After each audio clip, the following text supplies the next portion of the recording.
Šta je ekipa? A? Priznajte, počeli ste da maštate.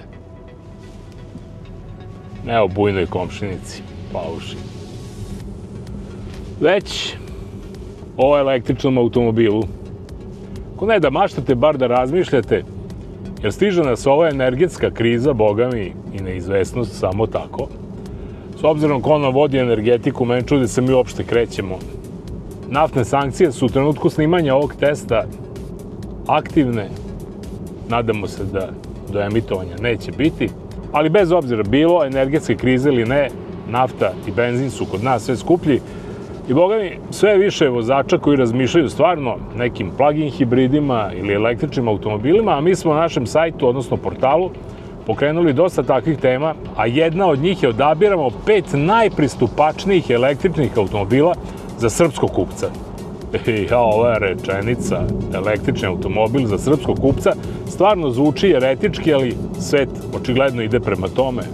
Što se pre uključimo, bit će bolje za nas. Upravo zato smo danas odlučili da vam predstavimo električni automobil koji dolazi iz Evrope i koji je po svom stilu i po svom brendu i po onom što pruža namenjen evropskom kupcu i to onom koji hoće da vozi evropsko. Volkswagen ID3. Dok se ne pojavi električni Polo, praktično najmanji električni Volkswagen, zapravo naslednik Golfa, a mnogima je dovoljno reći da je neki automobil električni naslednik klasičnog Golfa, pa da kažu, vidi, o ovom automobilu ne razmišljam bar o jednoj stvari, a to je da li će biti kvalitetan i da li ću posle moći da ga prodam. Odmah, hajde onda se uhvatimo za sredinu. Šta treba odagnati kao najveću moguću sumnju, šta će biti s ovim automobilom posle 5 ili 6 godina eksploatacije. Odmah vam kažem, fabrička garancija na sve sklopove pa i na bateriju je 8 godina. Dakle, imamo dovoljno vremena da se u njemu vozikamo i to na vrlo interesantan način. I ja iskreno da kažem, kada sednem posle iz električnog automobila u klasičan automobil sa motorom na unutrašnje sagorevanje, nekako imam osjećaj kao da sam se stvarno vratio u prošli vek. Ne baš na parnu mašinu, ali bezmalo tako. Zapravo, sada kad imamo ovaj, zaista moramo priznati divan osjećaj vožnje električnog automobila, ajde malo da ga predstavimo. Spolja potpuno jasno dizajniranje da liči na Volkswagen, da? Pa da. Liči na Golfa. Ono što dominira njime to su ogromni točkovi sa aerodinamičnim felnama, upravo zato bi se smanjio otpor kretanja. Isto važi za karoseriju, nekima lepa, nekima ne. Ono što jeste bitno to je da je dugačka 4,26 metara i da posjeduje, onako možemo reći, standardni međusojinski razmak od 2,77 metara. Ono što je možda još bitnije od samog izgleda, to je da se vrata široko otvaraju, da su sedišta na nekoj polu SUV visini, nije to ni SUV, nije to ni limuzina, nekako baš onako što kaže, lako se u njega uđe, lako se iz njega izađe. Ima dovoljno prostora na zadnjoj klupi, a imamo i prtljažnik od nekih 385 litara. Dakle, onako, u automobilskom smislu pravi pripadnik svog segmenta. Ono što ga naravno razlikuje od standardnog Golfa 8 je naravno tehnologija, pa i sam interijer. Ono što me u početku jako iritiralo, to je mali displej koji nam na neki način ima funkciju instrument table.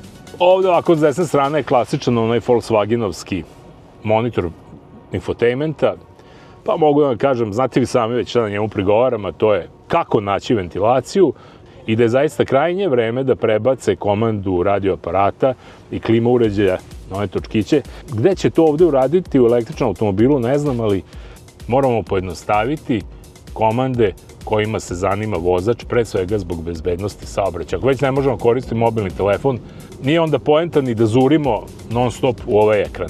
To je ono što bi mogli da kažemo slabosti. Ono što je dobra stvar Volkswagen ID3 je da sedim stvarno kraljevski. Široka sedišta, udobna. Onakav automobil ne samo za grad, može se reći za dugačke puteve, a kada smo kod grada treba reći da ima zaista izuzetnu okretnost. 10,3 metra mu je pun krug okreta, ali ono što je vozačima mnogo važnije to je da kada radimo polukružno zaista deluje kao da se okreće, što bi rekli, oko svoje ose i to je jedna jako dobra stvar da ga možemo nazvati električnom urbanom krstaricom. Danas u ponudi imamo nekoliko modela Volkswagen ID3 koji se razlikuju po snazi motora i kapacitetu baterije. Najslabiji posjeduje bateriju od 52 kWh i električni motor od 170 konjskih snaga uz nekih 310 Nm obrtnog momenta koji se razvija automatski. Rekao bih da je to možda i prava opcija Volkswagen ID3 za one koji žele zaista ga koriste većinom u gradskim uslovima, ali i da mogu, ako s vremena na vreme, da skoči na neki malo duži put od 300-400 km, jer upravo mu je to i neki radijus kretanja sa punom baterijom.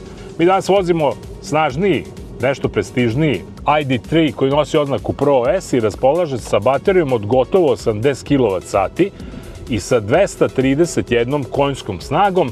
Međutim, interesantno je da je obrtni moment ostao isti 310 Nm, što nam govori samo jedno, da je taj obrtni moment, inače visok, sasvim dovoljan da pokreće ovo oko 1900 kg tešku karoseriju. Naravno, ako razmišljamo o tome da li snažniji motor sa većom baterijom ili slabiji motor sa manjom baterijom, ja ću uvek savjetovati, uštedite novac, uzmite taj slabiji motor, jer 170 konjskih snaga je takođe sasvim dovoljno za pokretanje ovog automobila, a ta slabija baterija znači će da je automobil mnogo jeftiniji, što znači i uštedit ćete, pa mogu da kažem, besplatno kretanje može za ceo radni vek ovog automobila, a nećete mnogo toga dobiti na samoj autonomiji vožnje, jer znamo veći motor troši više električne energije, manji troši manje, tako da gde si bio, nigde, šta si radio, ništa, tu je negde do 330-340 km u ovim nekim prosečnim vremenskim uslovima, bez obzira koji motor odaberemo i koju baterije posjedujemo. A to znači da je prosečna potrošnja u gradu u ovim našim uslovima stani kreni negde između 11 i 12 kWh na 100 pređenih kilometara, a na otvorenom putu, kako god ga vozio, neće trošiti ispod 17 kWh na 100 pređenih kilometara.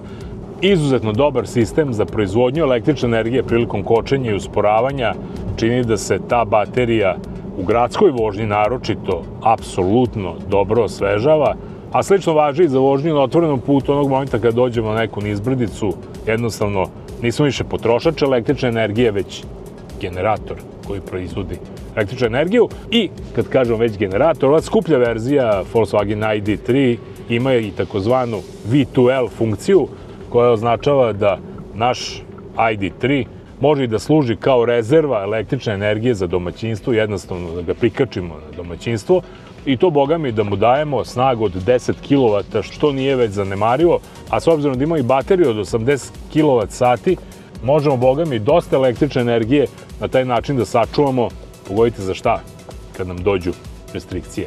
Što se tiče punjenja, priča je standardna, imamo punjenje na neizmeničnoj električnoj energiji, ono ide negde između 7,5 do 11 kW u zavisnosti od snage baterije, a kada je u pitanju DC, ovo jednosmerno punjenje, ono se kreće od 135 kW do čak 180 kW kod ove najsnažnije baterije. Slično je i što se tiče ubrzanja do stotke, ovaj snažniji ubrzava za 7,1 sekundu, slabiji za 8 sekundi, dakle ništa se tu dramatično neće desiti ako izaberemo onu skromniju opciju. Zašto sam toliko navalio da biramo skromniji električni automobil?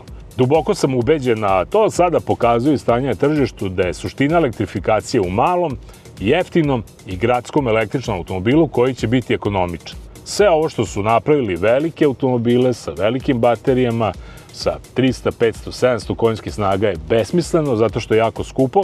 I sad imamo jednu zaista apsurdnu situaciju. Moramo priznati da je električni automobil, s obzirom na razvoj infrastrukture, još uvek drugi ili možda treći automobil u porodici. Retko ko može da se osnovi na električni automobil da mu bude osnovni automobil u porodici, ili jednostavno trenutna situacija u mreži punjača nije takva da na njega možemo 100% računati. To je taj problem i zato gradski, mali, jeftin električan automobil je trenutno budućnost elektrifikacije. Volkswagen ID3 je tu negde blizu toga, ali još uvek nije ni mali, ni jeftin, jeste ekonomičan. Ono što mi se jako dopada kod električnih automobila, to sam rekao malo čas na početku, to je taj odnos sa vozačem. Nema nikakve komplikacije, sedneš u njega, okreneš ovde u drive i kreneš. Isto tako, kada završiš svoju vožnju, zaustaviš se, otvoriš vrata, izađeš napolje, automobil se sam deaktivira i sam se zaključa. Dinamika vožnje je jasno. Električni automobil ide ko metak, u krivini leži fantastično iz prostog razloga što ima veliku težinu baterije ovde u podu, pa je spušteno težište. I sve u svemu, pa evo, iskreno rečeno, jedno pravo pravcato uživanje u vožnji električnog automobila. Ko nije probao da proba, jer stvarno kada malo bolje razmislimo, ovo je vreme koje nam dolazi i na koje se moramo privikavati, ali pomalo i učiti. I za sam kraj ovog kratkog predstavljanja Volkswagenove evropske ID3 filozofije, kada je u pitanju električni automobil, i reći da o cenama na evropskom tržištu je tu negde između 33 i 43 do 45 hiljada eura. Kod nas ID3 prati te evropske cene, ali tek kad ubacimo ovu matematiku cene i subvenciju koju će nam odobriti država od 5.000 eura, onda dođemo u situaciju da najjeftiniji ID3 možemo da kupimo za nekih 33 do 34 hiljade eura, da ovaj najskuplji će nas koštati negde oko 40.000 eura, što nije malo, ljudi moji, to nije malo i to je stvar o kojoj mora dobro da se razmišlja ako želimo zaista pravu i iskrenu elektrifikaciju, a to znači da električni automobil danas ne sme da košta više od 25.000 eura. Ono što bi ja savjetao Volkswagenu, to je da ostavi osnovnu ovu odličnu električnu tehnologiju, nekako da ga ogoli, jer stvarno ništa mi ne znači, ni ovaj monitor, ni gomila tih nekih sistema koji su potpuno bespotrebni za neko normalno gradsko kretanje i da pokušaju da naprave jednu baznu verziju Volkswagen ID3 koja neće prebaciti 25.000 eura. E onda što bi naš narod rekao, usreće se od prodaje. Mislim da sam bio dovoljno jasan.